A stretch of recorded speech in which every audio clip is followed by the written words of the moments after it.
brazos, pies y piernas dentro del barco y cuida a los pequeñitos. A manera de recordatorio, no tomar fotos por flash y luz de video antes de llegar al inlandero.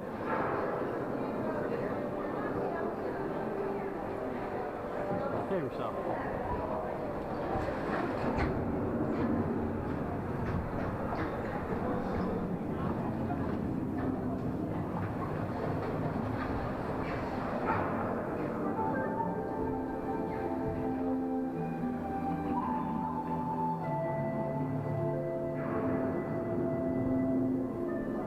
Welcome to a voyage of discovery and awareness of the richness, the diversity, and the often surprising nature of living with the land. Our journey begins as dramatic and sudden changes are sweeping over the land. The approaching storm may seem violent and destructive to us, but to nature, it's a new beginning in the cycle of life.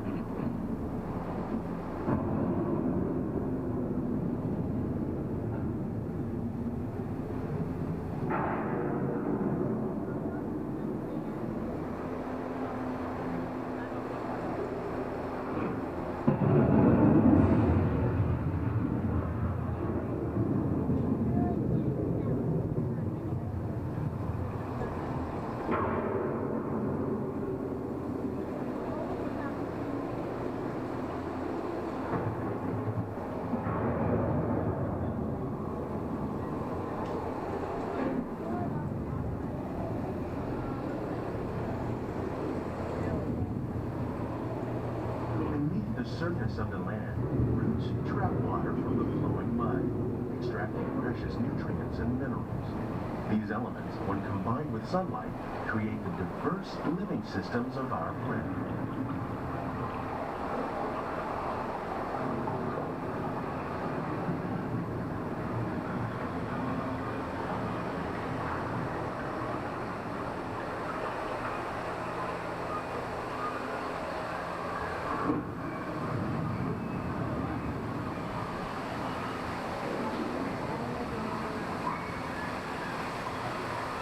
One of those living systems is the rainforest, home to the most amazing concentration of life on our planet.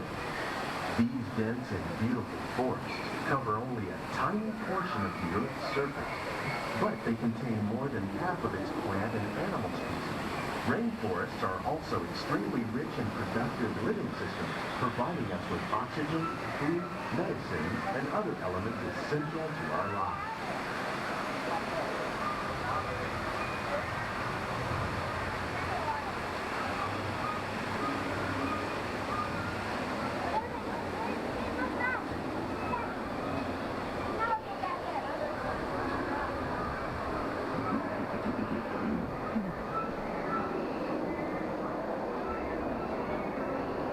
In the desert, nature has created a very different, but no less beautiful living system. And while this arid landscape may seem lifeless, it is very much alive. The plants and animals that have learned to survive in these harsh conditions make use of what little water they can find and avoid the scorching rays of the relentless sun. The American prairie once appeared as desolate as the desert, but over time, rainwater and nutrients gradually penetrated the hard surface of this land. Even the hooves of the mighty buffalo helped create the rich soil that would one day become home to the American farm.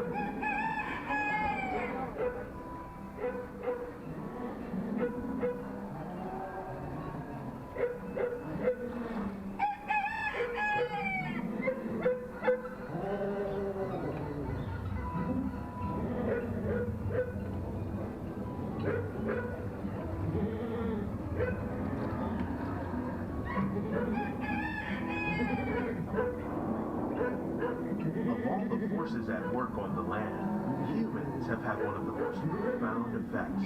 The need to produce food for a growing world led to the enormous use and sometimes overuse of the land. In our search for more efficient ways to grow food, we often fail to realize the impact of our methods.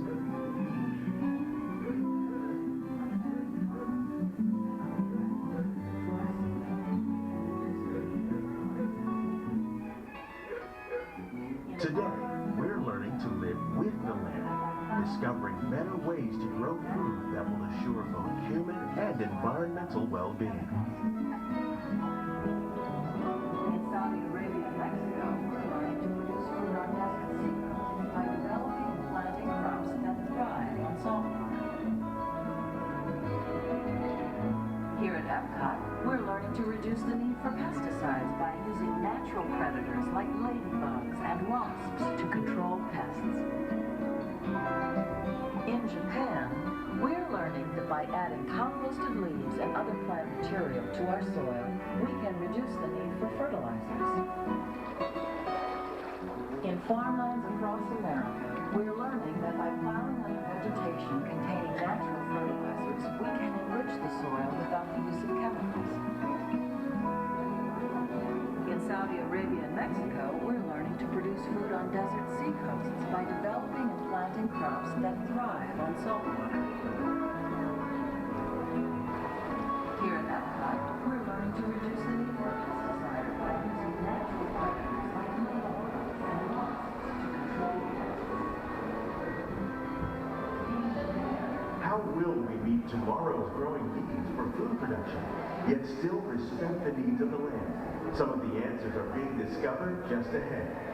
To help us maintain these carefully controlled ecosystems, and for your safety, please remain seated in your boat at all times.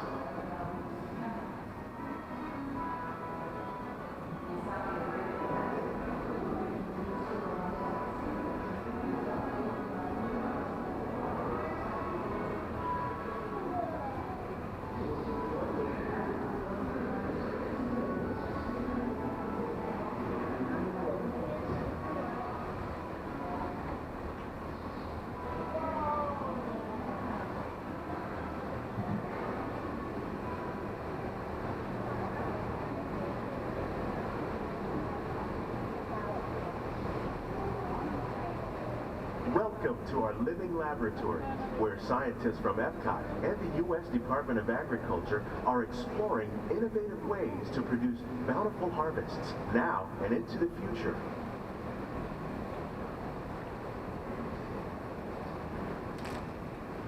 The tropics are home to the greatest diversity of plants on the planet. Many of these, like papaya, bananas, cacao, coffee, and rice, are well known around the world. These are just a few of the edible plants that have been an important source of nutrition for people living in the tropics. Many are rich in vitamins and minerals, while others are well adapted to growing in less than ideal conditions. Some, like the water lily, thrive in wet, swampy areas and waterways. All parts of this plant, even the flower petals, are edible. The starchy root of the plant has long been used to make flour for baking.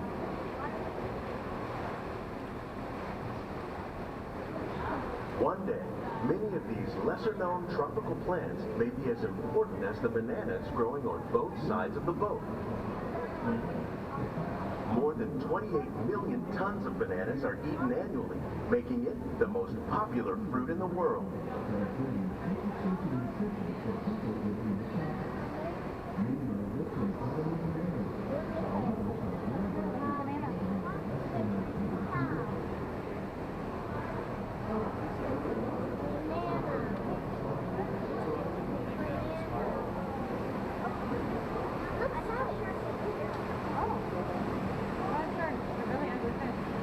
Sturgeon. That's where caviar comes from. Tilapia. That's what I care about.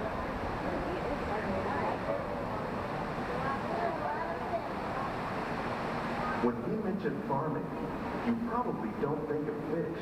But fish farming, or aquaculture, accounts for nearly half of all the seafood consumed globally. Tilapia, bass, and catfish, like the ones you see here, are three of the more popular crops raised by fish farmers.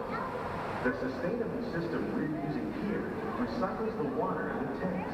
As a result, we're able to save millions of gallons each year. Our small fish farm produces nearly 5,000 pounds of fish each year to serve in restaurants around Walt Disney World. Innovations like this one can play an important role in our efforts to produce bountiful harvests and still protect natural resources.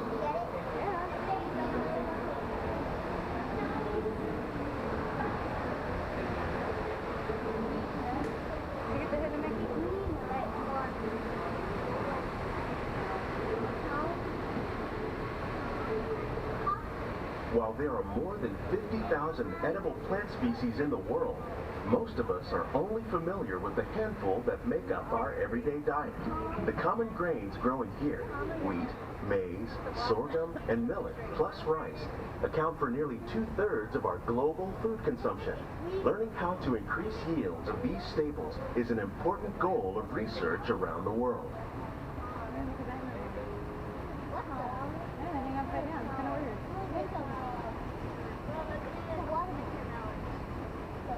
These plants are definitely on their way up. Innovative growing techniques like these increase yields while more efficiently using resources like water, fertilizer, and pesticides. Another innovation at work here is our integrated pest management program. By populating our greenhouses with beneficial insects that prey on harmful pests like aphids and flies, we are significantly reducing our reliance on conventional pesticides. We're growing these crops using our nutrient film system. This technique precisely controls and recycles water and nutrients. With it, we can produce over 27,000 heads of lettuce a year in this one small area.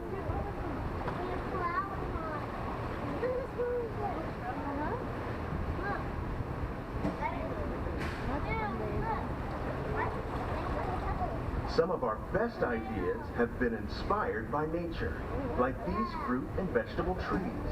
By growing these ground plants vertically, we can increase yields and better control diseases. These crops taste as good as they look. In fact, we serve more than 15 tons of produce from our greenhouses in restaurants here at the Land every year. Are you going to eat those flowers?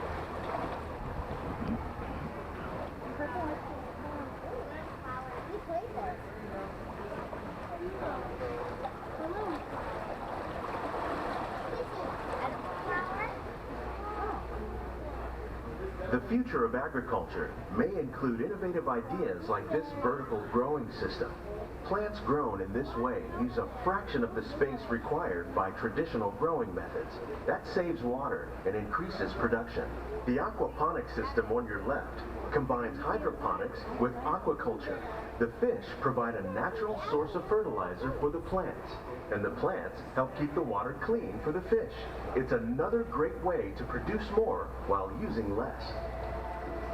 In our lab, Epcot scientists are working with the U.S. Department of Agriculture on a number of innovative projects. The goal of these efforts is to produce higher yielding and better quality plants.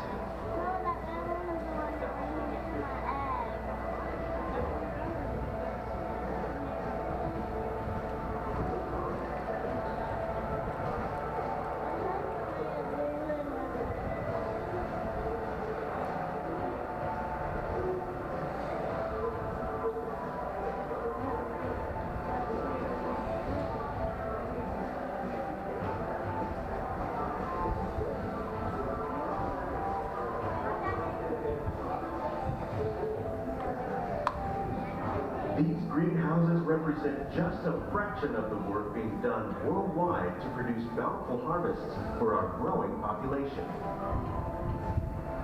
Scientists, farmers, and even backyard gardeners are doing their part to improve the quantity and quality of foods that we all rely upon. Together, we can continue to find more ways to increase food production and protect our precious natural environment. Only then will we truly be living with the land.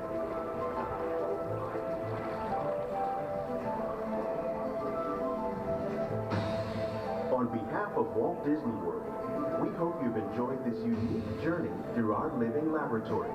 If you'd like a closer look, then check out the Behind the Scenes walking tour. It's a chance for the